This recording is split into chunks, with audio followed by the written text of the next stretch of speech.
This episode of Test Drive is made possible by EV Duty.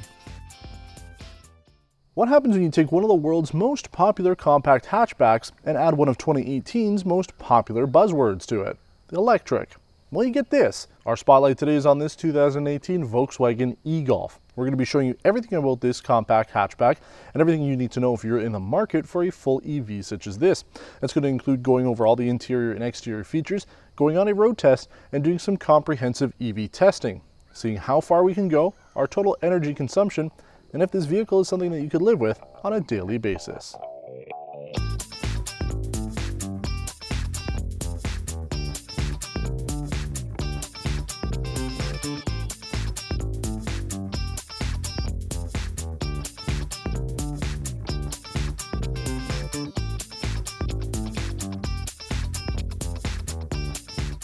Now, I do mention that this is the first EV marketed in North America by Volkswagen. Now, that is Volkswagen the brand, not Volkswagen Group, because obviously things like the Audi e-tron have been here for a little while, as well as other vehicles. Actually, they did make a Golf variant of an EV back in the 70s and 80s, but it was only sold in the UK, which is why I say this is the first in North America.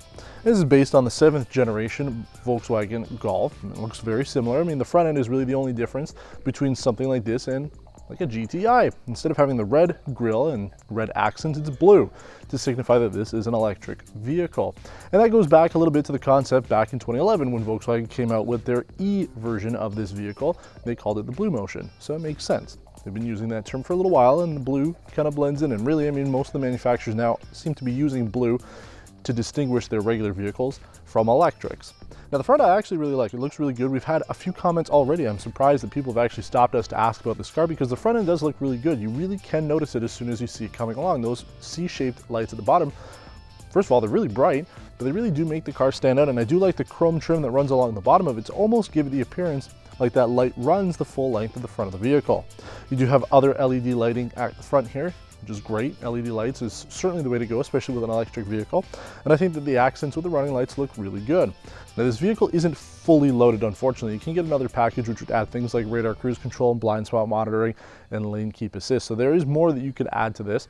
But I think at the $39,000 price point, this is more or less what most people are going to be looking at. And I do think that most EV buyers are looking at the base model because it gets you the best fuel economy, really. I mean, you're using less tech, there's less power, and especially when it's an all-electric vehicle, every single system in this car uses some sort of electricity, so the more you have, in theory, the less range you have.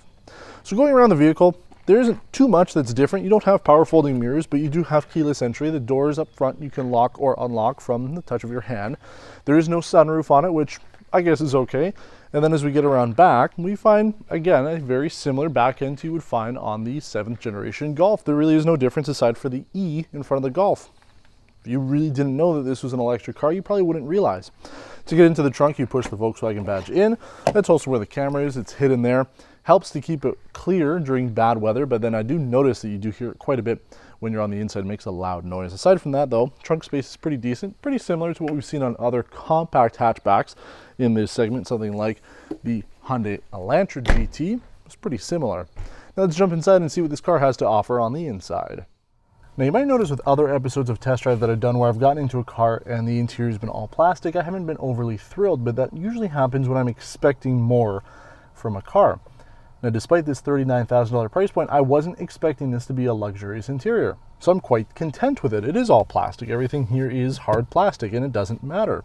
I'm actually quite impressed with the infotainment system here. It uses a huge screen, and a not only big screen, a very high DPI screen. I'm really impressed with it. The map system here is still outdated, much like we saw on the Passat, but if you're using Android Auto or Apple CarPlay, because the screen is such a high density pixel ratio, it looks phenomenal. You can use the home screen here with the regular navigation. It looks good. You have a menu system to be able to get into your favorite contacts. Just to tap up their photo, you'll be able to call them. And then you've got your music there. So I actually really like keeping it on the home screen and not using Android Auto or Apple CarPlay because I do like the look of it. Everything else is pretty straightforward. You do have dual zone automatic climate control. And when you put the car into the different eco modes, it will change how the auto climate works. If you put it into the regular eco mode, it'll reduce a little bit of the power coming out of the vents in order to save some economy. If you put it into Eco Plus, it'll turn off the air conditioning and actually shut off the entire system here, so you can't operate and play with the controls. So you're basically set with the most economical way to drive.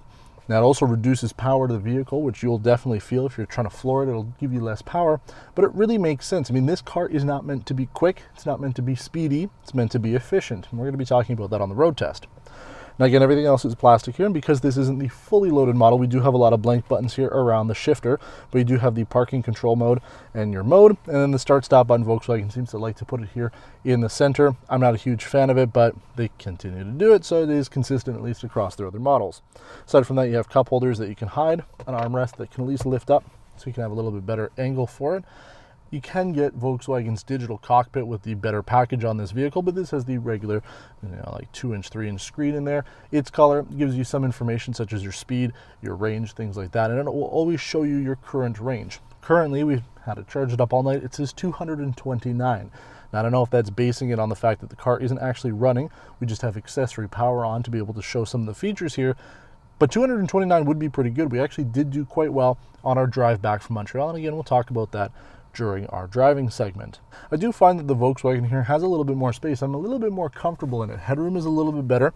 Leg room is also good for a big guy like me. I am 6 foot and quite big, so it does help that this vehicle feels a little bit more spacious, because for the most part, I don't like these compact vehicles for space. It's actually pretty good. Backseat space is a little tight, especially if you have a family. If you're driving 4 people around, it might be a little tight back there, but my daughter fits no problem. And really, I mean, if you have some adults in here, you're going to be able to get the job done. But the whole point of this, most people I think are going to be buying this if they're driving themselves back and forth to work. The more people you load up, the heavier the vehicle is. So you want to make it as light as possible, and having too many people in the back might not be ideal for that. But there's more to this vehicle than just talking about the interior, and we'll touch a little bit more on some of the features as we drive along. But really, this vehicle is all about the drive, both how it actually performs on the road and how it performs for your wallet. Does that $39,000 price point justify not having to go to the gas station, and can you live with it on a daily basis? So we're going to take it on a road test, talk about some of the features that this car has to offer on the road, and ultimately how efficient we can make our week with this full electric car.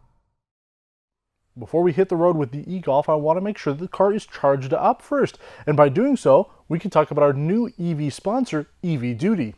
Their Level 2 smart home charging solution allows you to monitor your charge from wherever you are using the smartphone app. It allows us to charge a vehicle like the e-Golf in hours instead of days. You can find out more information about EV Duty by visiting elmec.ca.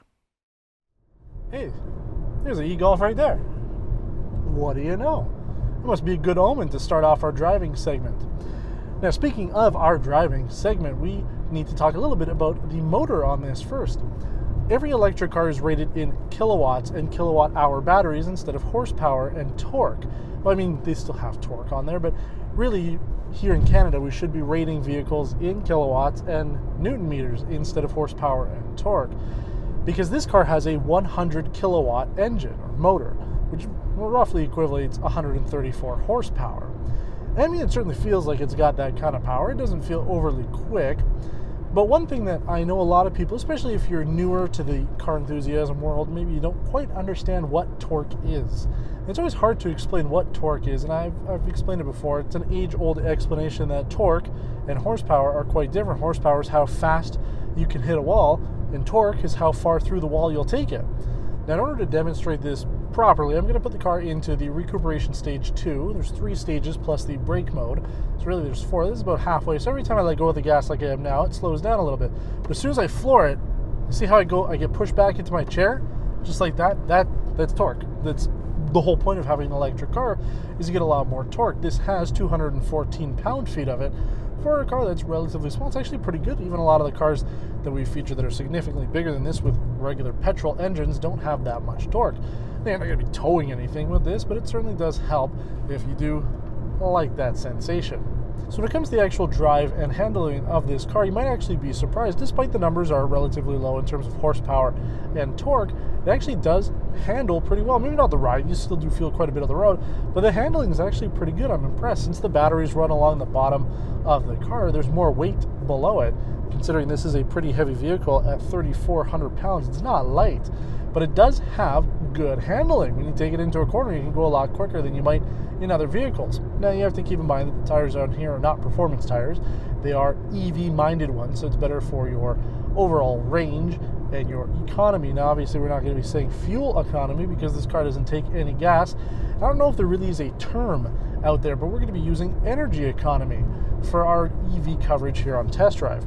Now, we've done a lot of driving with this, maybe not as much as I would normally like to at the point of us doing our driving segment, and we will have more by the time we drop this car off, so we will talk about it in our wrap-up. But as of right now, we've driven 551 kilometers, all electric. Obviously, there's no gas motor on here, so it's been all electric, and our average economy, our average energy consumption economy has been 15 kilowatt hours per 100 kilometers. I don't have anything to base that on. That's the problem. Since we haven't driven any other vehicles, except very briefly the Kia Soul EV, I can't tell you if that's good or not. And don't get me started with the whole liters equivalent per 100 kilometer thing. It doesn't make any sense to me. I've looked into it, and it really doesn't make any sense. There's no liters equivalent. They say that this is 2.3 liters equivalent per 100 kilometers. I just don't get it. I don't understand how it works.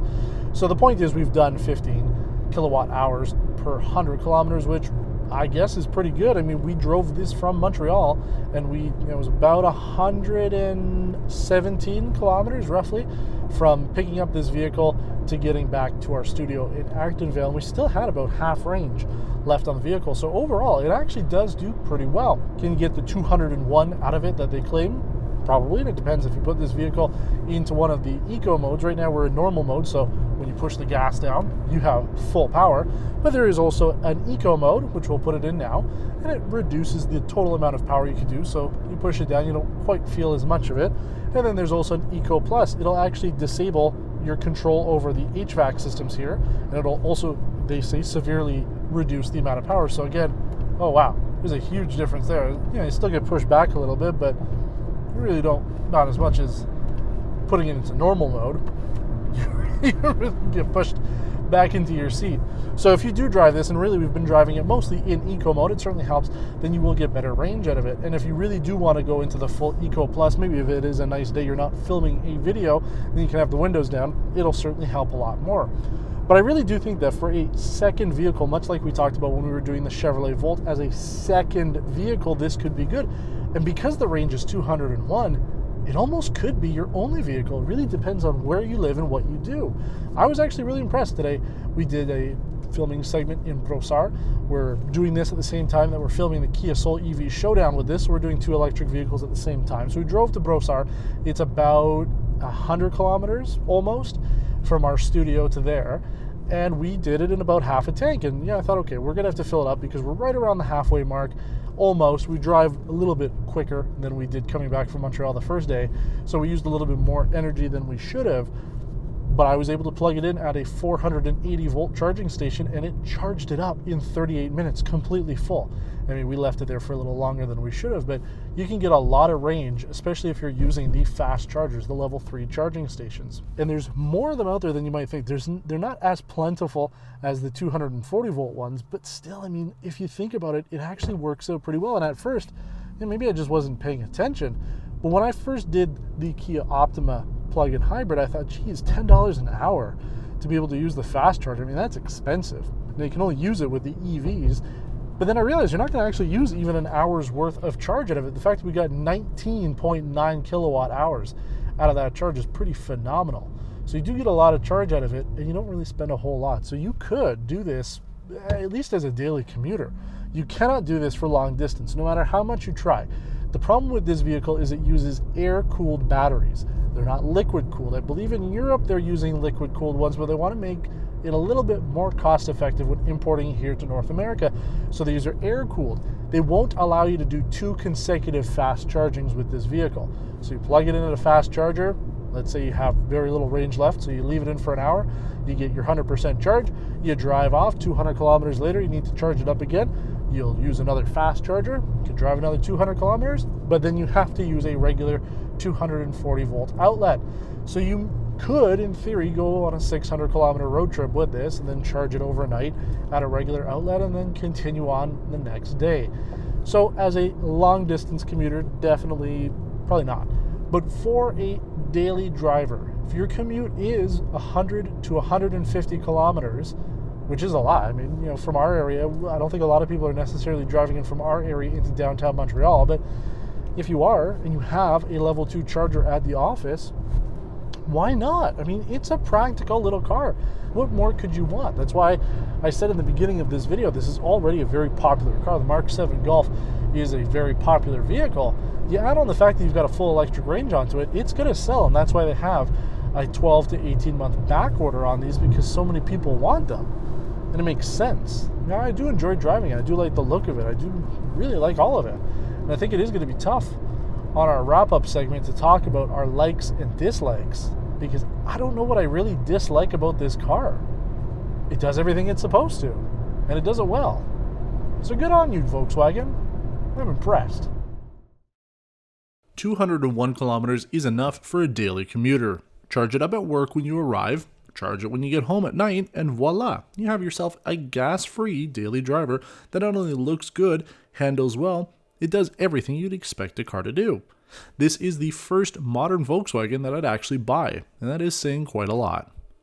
Now, there is a lot that I personally like about this e-Golf, and in no particular order. The exterior looks great, especially with those LED running lights. Also, thank you to Volkswagen for using LED headlights as well, which is something that we continuously dock marks from other vehicles. The 9.2-inch Discover Pro infotainment screen is gorgeous. With a high-resolution 1280 by 640 pixel display, it's easily the best-looking screen in this segment, as well as the electrics that we've driven to date. Add the fact that it comes with a solid-state drive is a huge plus, considering our $3,600 iMac still has an ancient 5400 RPM drive. It's hard not to add the range to this, as the whole focus of our episode is on it. 201 kilometers sounds like nothing if you're in a petrol state of mind, but when you adjust your driving habits to suit an EV, you'll find that it's plenty for a daily driver. Now, we didn't touch on this during our walk-around segment, but paint colors available on the MarkVII Golf are insane. The peacock green metallic on this one is one of 9 earthy color tones that you can get at no additional cost.